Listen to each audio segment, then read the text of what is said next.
이사야 1장 1절에서 9절 우리 한 목소리로 봉독하겠습니다. 유다 왕 우시야와 요담과 아하스와 히스기야 시대에 아모스의 아들 이사야가 유다와 예루살렘에 관하여 본 계시라. 하늘이여 들으라, 땅이여 귀를 기울이라. 여호와께서 말씀하시기를 내가 자식을 양육하였거늘 그들이 나를 거역하였도다. 소는 그 임자를 알고 나귀는 그 주인의 구유를 알건만은 이스라엘은 알지 못하고 나의 백성은 깨닫지 못하는도다 하셨도다. 슬프다 범죄한 나라여, 허물어진 백성이여, 행악의 종자여, 행위가 부패한 자식이로다. 그들이 여호와를 버리며 이스라엘의 거룩하신 이를 만홀히 여겨 멀리하고 물러갔도다. 너희가 어찌하여 매를 더 맞으려고 패역을 거듭하느냐. 온 머리는 병들었고 온 마음은 피곤하였으며 발바닥에서 머리까지 성한 곳이 없이 상한 것과 터진 것과 새로 맞은 흔적뿐이거늘 그것을 짜며 싸매며 기름으로 부드럽게 함을 받지 못하였도다. 너희의 땅은 항폐하였고 너희의 성읍들은 불에 탔고 너희의 토지는 너희 목전에서 이방인에게 삼켜졌으며 이방인에게 파괴됨 같이 항폐하였고 딸 시온은 포도원의 망대같이 참외밭의 원두막같이 에어싸인 성읍같이 겨우 남았도다. 만군의 여호와께서 우리를 위하여 생존자를 조금 남겨두지 아니하셨다면 우리가 소돔 같고 고모라 같을 것이로다. 아멘.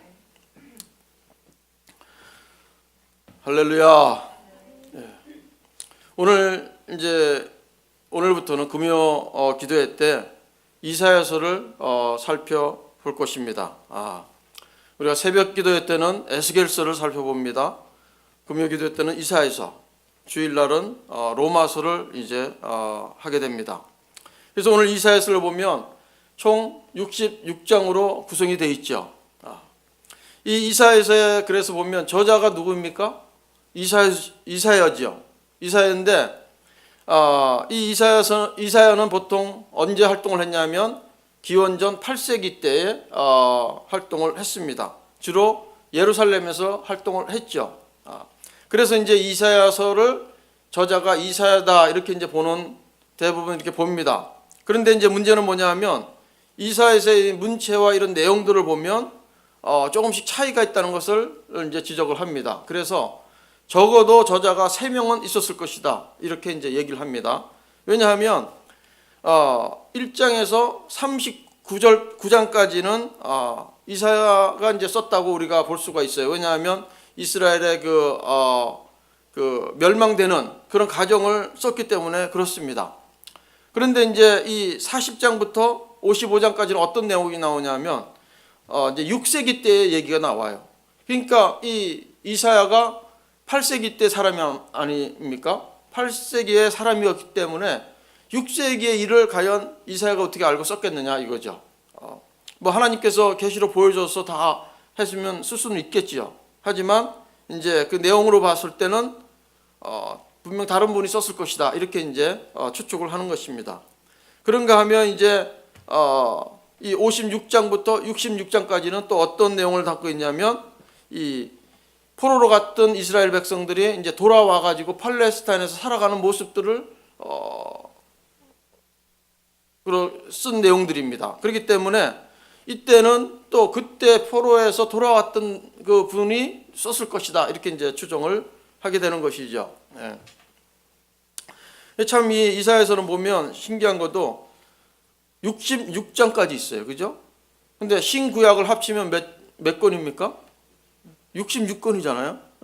그런가 하면 또 1장부터 39장까지가 이 이스라엘의 포로 가기 전까지의 얘기를 담고 있단 말이에요.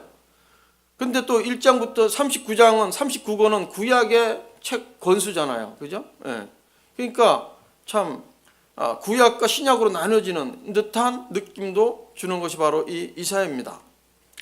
이 이사야는 네 왕을 거치면서 활동을 했던 선지자입니다. 그죠? 우리 본문 1장에 나오죠? 1절에 우시야 왕과 요담, 아하스, 히스기야 왕 때 이 활동을 했다고 본문에서는 말씀하고 있습니다. 그리고 이 이사야가 어떤 데 이제 사명을 이제 시작을 했냐면 우시야 왕이 죽을 때 소명을 받기 시작해 갖고 이제 사역을 시작했다고 이렇게 말씀하고 있습니다. 그래서 그때 연도가 어떻게 되냐면 BC 724년이라고 우리가 이제 알 수가 있게 되는 것입니다. 724년이면 이제 이 북이스라엘이 몇 년도에 멸망합니까? 기원전 BC 722년에 멸망하지 않습니까? 그러니까 2년 전부터 이사야가 활동을 한 것을 우리가 생각을 해볼 수가 있습니다. 근데 이 이사야서가 참 신기한 것은 새 저자가 썼다고 하지만 이 시작과 서론과 이 결론 부분들이 보면 아주 공통된 주제로 가지고 연결이 돼 있어요. 그러니까 참 신기한 거죠. 그래서 특별히 1장은 책의 그 서론 부분을 말씀하고 있습니다. 그래서 오늘 시작하는 부분에서 보면 하나님은 하늘과 땅을 증인으로 세우시는 모습을 우리가 볼 수가 있어요. 그러면서 마치 이스라엘 백성들을 그 심판장에서 참 재판을 하듯이 이렇게 증인을 세워가지고 합니다.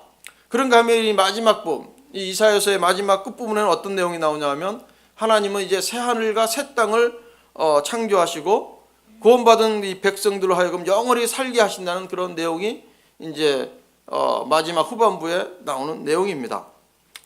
그래서 이 예루살렘은 마치 타락해가지고 창기와 같이 되었고 그 백성들은 매를 맞아서 이제 상하지만 궁극적으로 어떻게 되느냐 하면 하나님은 궁극적으로 이 예루살렘을 즐거운 성으로 회복시켜 주시는 거예요.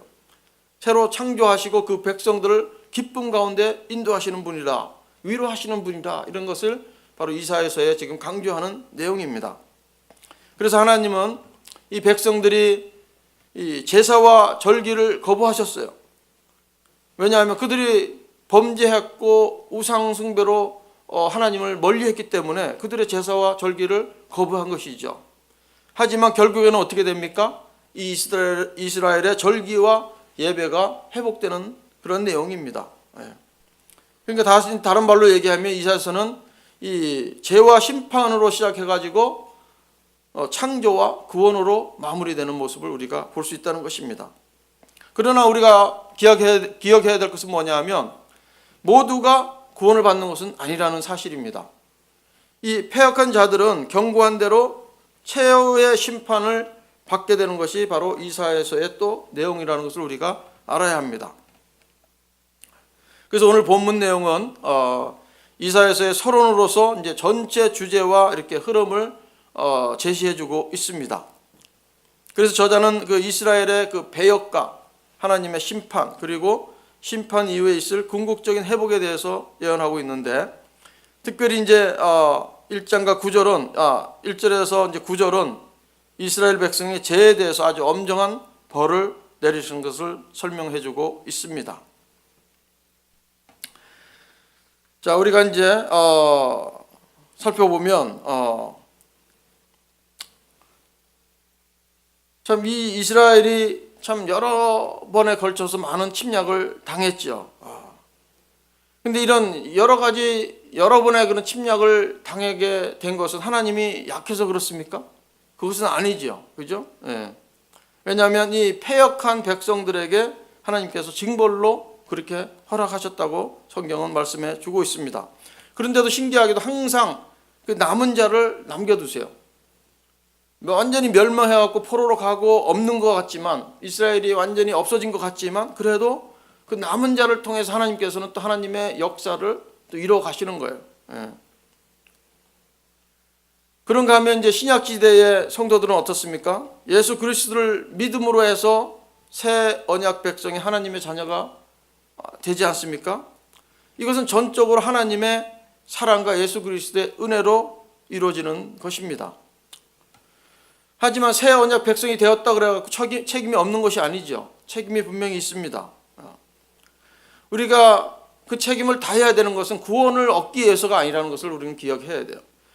우리가 책임을 다하는 것은 구원받은 자로서의 하나님과 화목한 삶으로 나아가기 위해서 우리가 책임을 다하는 것입니다.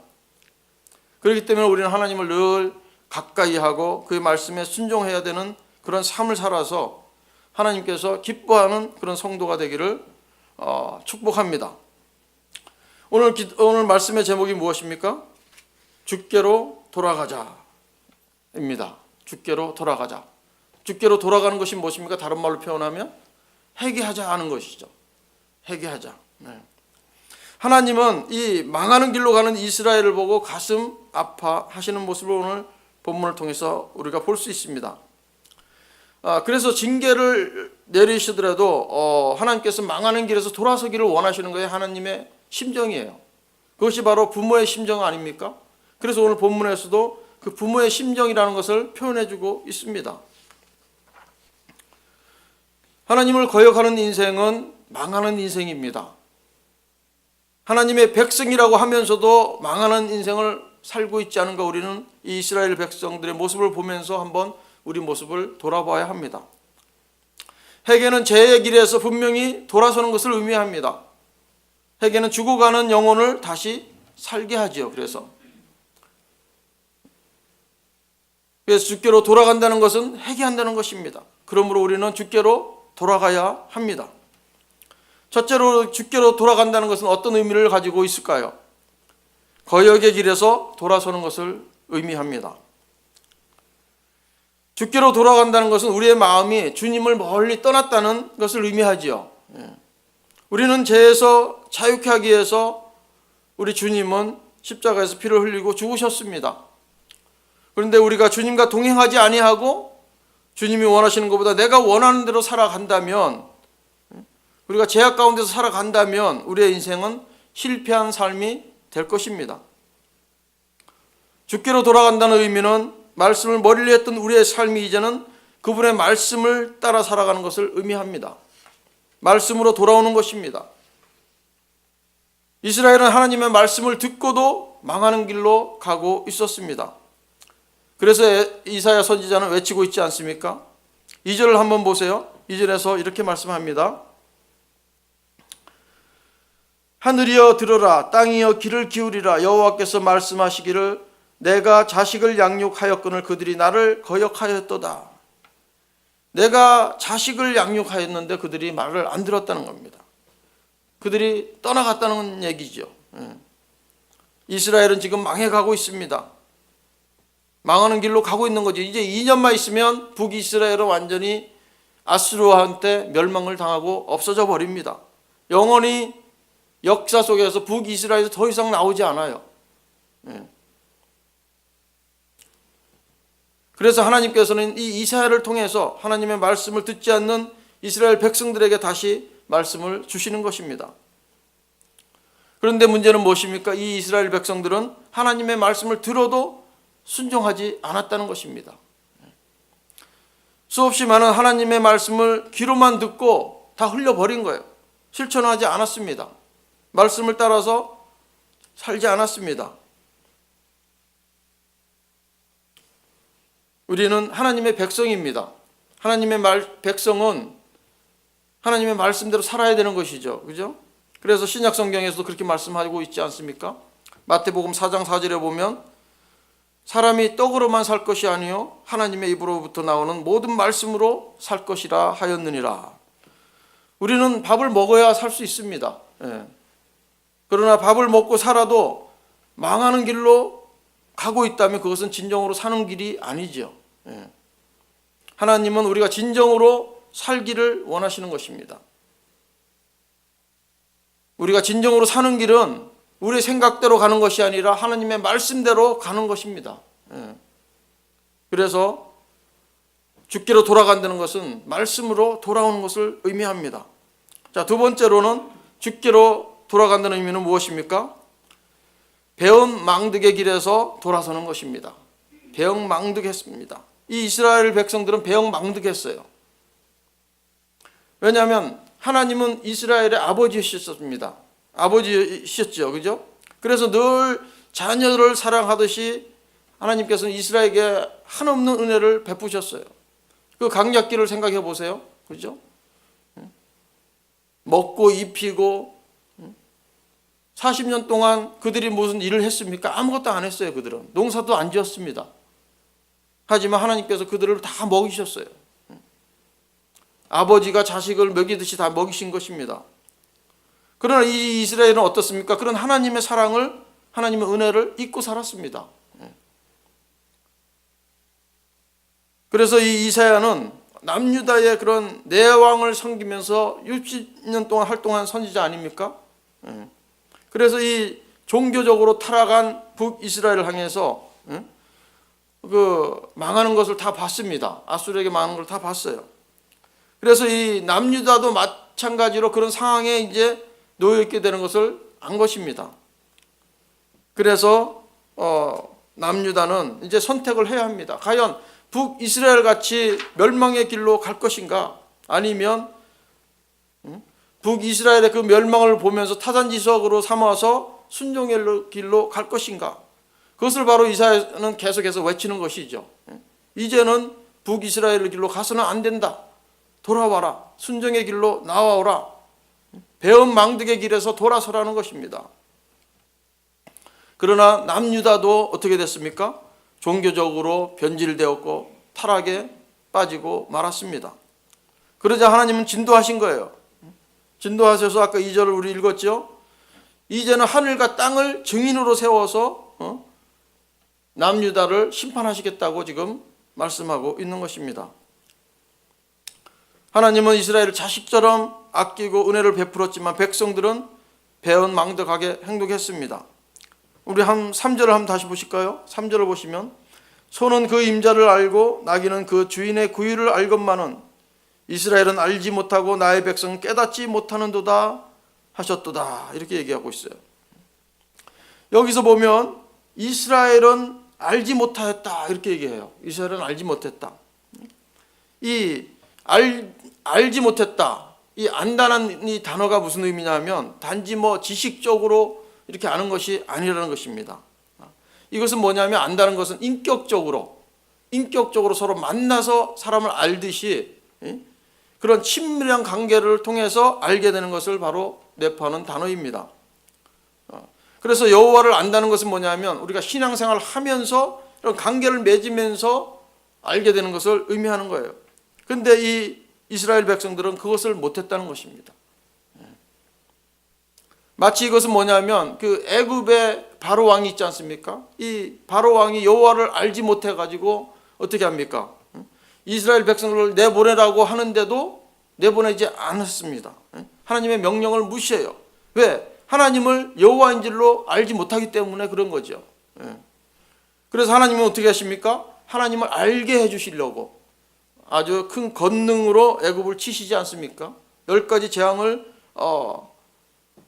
보여주심으로 인해서 여호와를 바로가 알게끔 했습니다. 그리고 그들을 홍해에서 완전히 몰살을 시켜버렸죠. 그래서 이 성경을 보면 많은 부분에서 내가 여호와인 줄을 알게 하리라 하는 말씀이 얼마나 많이 나오는지 몰라요. 알게 하겠다는 거죠. 그냥 지식으로 아는 것이 아니라는 것입니다. 삶으로 아는 것을 하나님께서는 원하시는 거예요. 그래서 이와 같은 역사를 통해서 이스라엘 백성을 구출하실 그 궁극적인 목적은 뭐냐면 그들을 언약 백성으로 이제 삼으셨으니까 그들로 하여금 하나님을 진정으로 알게 하게, 진정으로 알게 하기 위해서 하나님께서는 그들을 계속해서 인도하신 것입니다. 그러나 어떻게 했습니까? 여호수아 그 이후로부터 사사 시대를 거치면서 그들은 여호와가 그 행하신 일을 알지 못했어요. 그래서 여호와를 버리고 다른 신들을 섬겼던 것입니다. 자기가 소견에 오른 대로 살았던 것이에요. 그런데 이사야 시대에도 어땠습니까? 백성들은 또다시 여호와를 알지 못하고 배반하고 말았습니다. 그래서 3절에서 그렇게 얘기하고 있지 않습니까? 소나 나귀는 주인을 알아보며 주인의 말에 순종한다는 것입니다. 하지만 이런 짐승들보다도 더 똑똑한 인간이 주인이신 하나님을 알아보지 못한다는 것입니다. 얼마나 배은망덕한 일입니까? 만약에 저나 여러분이 우리가 자녀들이 있는데 이 자녀가 우리를 부모인지도 모르고 자기가 잘났다고, 자기가 혼자서 태어났다고 이렇게 하면 얼마나 참 그 마음이 아프겠습니까? 지금 하나님의 심정이 마치 그와 같은 거예요. 그래서 그들은 주인의 음성에 순종하지 않았습니다. 그로 인해서 하나님의 마음은 깊은 슬픔에 빠지고 마른 모습을 우리가 보게 됩니다. 4절에 한번 보십시오. 슬프다 범죄한 나라여, 허물을 지은 백성이여, 행악의 종자여, 행위가 부패한 자식이로다. 그들이 여호와를 버리며 이스라엘의 거룩하신 이를 만홀히 여겨 멀리하고 물러갔도다. 참 이렇게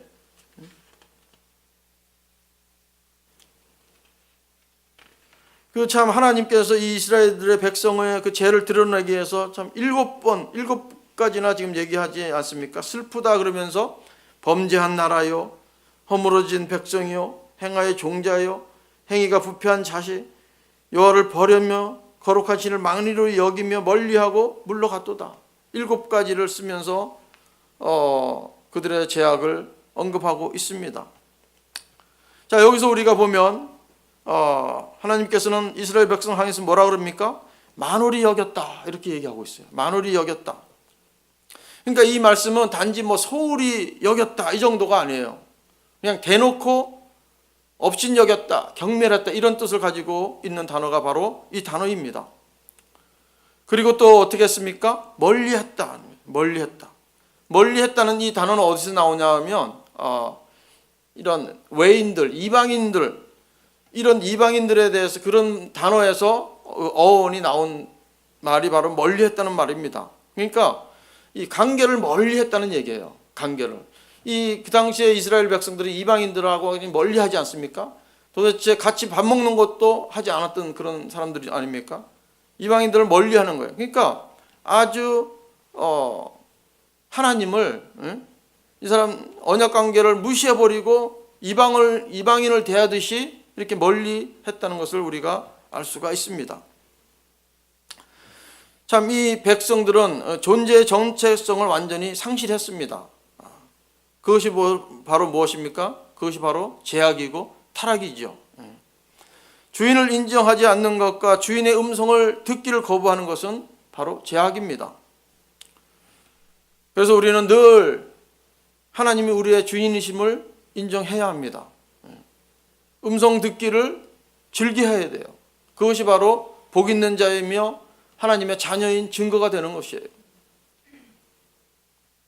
음성에 귀를 기울이며 우리 순종하십시다. 그것이 바로 하나님이 기뻐하는 삶인 줄로 믿습니다. 그런데 이런 이스라엘은 소나 나귀만보다도 못했어요. 받은 은혜를 다 망각해버리고 망하는 길로 가고 있기 때문에 그들은 깨달음이 없었습니다. 어쩌면 우리들도 이스라엘 백성들과 마찬가지 아니겠습니까? 지금까지 살면서 참 수많은 하나님의 은혜를 받았는데 우리는 그 구원의 은혜를 잊어버릴 때가 종종 있습니다. 우리가 세상으로 향할 때가 그렇죠. 세상을 원망하고 불평하고 이럴 때 하나님의 은혜를 잊어버리면 그런 삶들이 우리의 입술을 통해서 튀어나오는 것입니다.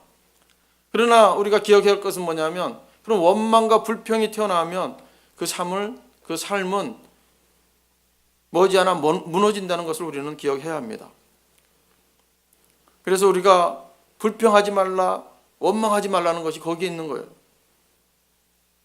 우리가 하나님의 은혜를 생각하면서 늘 감사가 넘쳐나기를 주님의 이름으로 축복합니다. 은혜를 망각하지 아니하고 은혜를 기억하는 것은 주께로 돌아오는 아름다운 모습입니다. 배영망덕한 자리에서 주님의 은혜를 기억하고 돌아오는 모습은 하나님께서 기뻐하시는 모습입니다. 자, 세 번째로 주께로 돌아간다는 것은 뭐냐면 죄의 길에서 돌이키는 것입니다. 이 북이스라엘이 멸망하고 나서 남유다가 또 매를 맞는 이유가 무엇입니까? 그들의 모습은 반역과 패역했던 모습 때문에 그들은 결국 매를 맞게 됩니다. 자, 5절과 6절을 한번 보세요. 5절과 6절을 보시면 너희가 어찌하여 매를 더 맞으려고 패역을 거듭하느냐?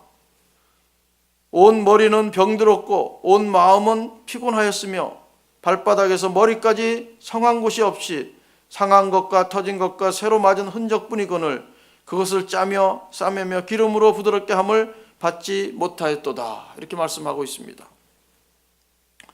즉 이것은 뭡니까? 온 몸에 매를 맞아가지고 상처 투성이가 된 사람을 지금 보여주고 있죠.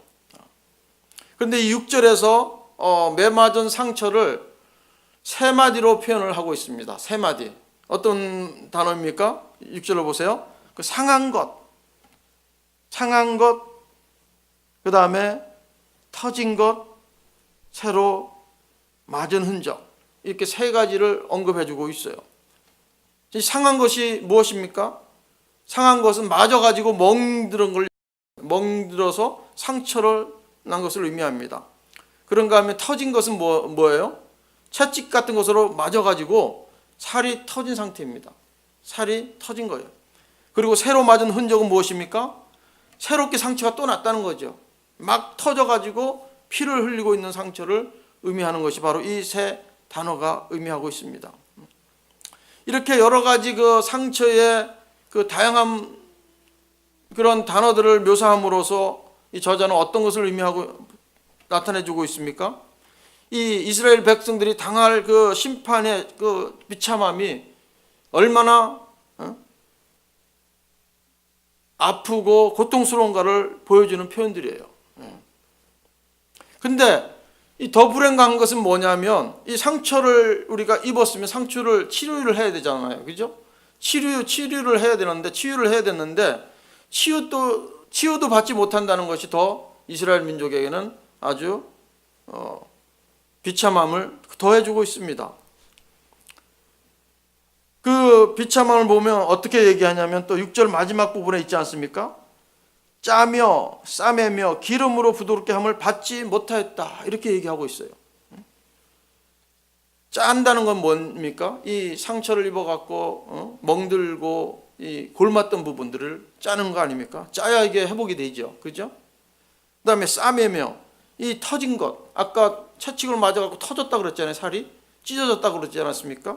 이걸 싸매야 되는 거예요. 싸매야 되고 새로 또 맞은 흔적들이 막 피가 나고 이런 어떤 기름을 발라가지고 치료를 해야 됩니다. 그런데 그것을 지금 받지 못한다고 말씀하고 있는 거예요. 그러니까 상처도 났지 치료를 못 받지. 참 얼마나 이 북이스라엘과 남유다가 엄청난 고통으로 가는가를 보여주고 있는 거예요.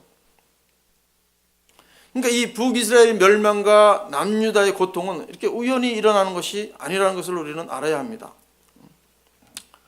이것은 주인을 거역한 하나님의 준엄한 심판이라는 것을 우리는 알아야 합니다. 하나님은 거역한 백성에게 매질을 계속하시기를 원하지 않는 분이 하나님이에요. 하나님의 징계는 이들이 속히 회개하고서 주인에게로 돌아오기를 원해서 벌을 주는 것이지 영원히 뭐 죽으라고 하는 것이 아니라는 것을 우리가 알아야 합니다. 마치 뭐 부모가 우리 그렇지 않습니까? 우리 자녀들에게 한번 야단치고 매질하고 이렇게 하는 것이 뭐 영원히 죽으라고 부모를 떠나라고 하는 것이 아니지 않습니까? 그죠? 이 이스라엘 백성들은 죄의 대가로 인해서 충분히 맞았습니다. 온몸이 상처 투성이가 되었습니다. 성한 곳이 하나도 없지요. 그런데도 문제는 뭐냐면 아직도 정신을 못 차리고 매를 더 맞고 있다는 것입니다. 지금 5절 첫 부분에 그렇게 얘기하죠. 5절 첫 부분에 너희가 어찌하여 매를 더 맞으려고 패역을 거듭하느냐. 매를 맞고 있는데도 계속 패역의 길을 가고 있다고 하나님께서는 지적하고 있습니다. 우리는 참 이런 모습을 보면서 주께로 돌아가야 합니다. 돌아가지 않으면 이들의 모습이 어떻게 됩니까? 결국에는 땅은 황폐해지고 성읍들은 완전히 다 파괴되어 버리고 마는 것을 우리가 보게 됩니다. 7절을 한번 보십시오. 너희의 땅은 황폐하였고 너희의 성읍들은 불에 탔고 너희의 토지는 너희 목전에서 이방인에게 삼켜졌으며 이방인에게 파괴됨 같이 항폐하였고, 이렇게 말씀하고 있습니다. 이런 모든 저주가 다 어디에서 나왔습니까? 주인을 인정하지 않고 주인의 말을 듣지 않는 그런 거역 때문에 나왔습니다. 얼마나 어리석고 미련한 짓입니까? 그러니까 하나님을 거역하는 이들에게는 아무것도 남는 것이 없다는 것을 우리는 알 수가 있습니다. 8절을 한번 또 보십시오. 딸 시온은 포도원의 망대같이 참외밭의 원두막같이 에워싸인 성읍같이 겨우 남았도다. 하나님을 거역하는 삶을 완전히 망해버리는 거예요. 그 포도원에 원두막만 남고 다 없어졌다는 거죠. 참외밭의 원두막같이 포도원의 망대같이 그것만 남아있다는 거죠.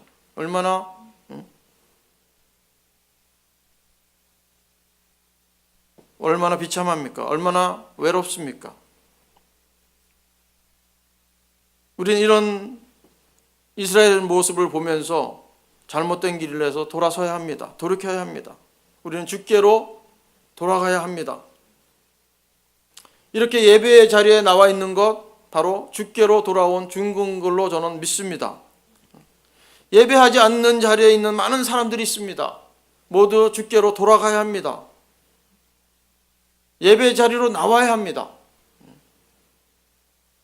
우리는 많은 시간을 하나님께서 주셨어요. 이 많은 시간을 주셨는데 과연 우리가 그 시간을 어디에 더 많이 사용하고 있는 거 생각해 보아야 합니다. 과연 주를 예배하는데 주께로 돌아가는 데 시간을 많이 쓰고 있는지, 아니면 주님과 상관없는 일에 더 많은 시간을 보내고 있는지 우리는 살펴보아야 합니다.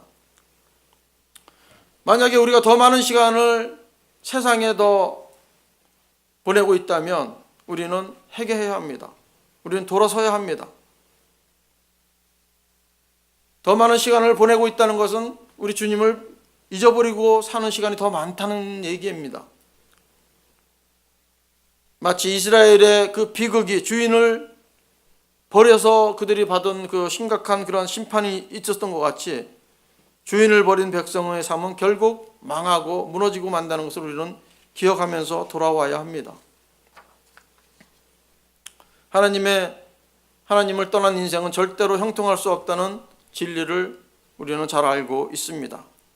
그래서 우리 모두는 주께로 돌아가야 되는 것입니다. 복된 삶이 기다리고 있습니다. 주님께 돌아가십시다. 그래서 늘 어디에 있든지 간에 주님의 말씀으로 우리가 무장하고 주님께 기도하는데 게을리하지 않아서 하나님과 동행하는 삶으로 인해서 우리가 은혜 가운데 복 가운데 형통한 삶을 사시기를 주님의 이름으로 축복합니다. 아버지, 부르신 곳에서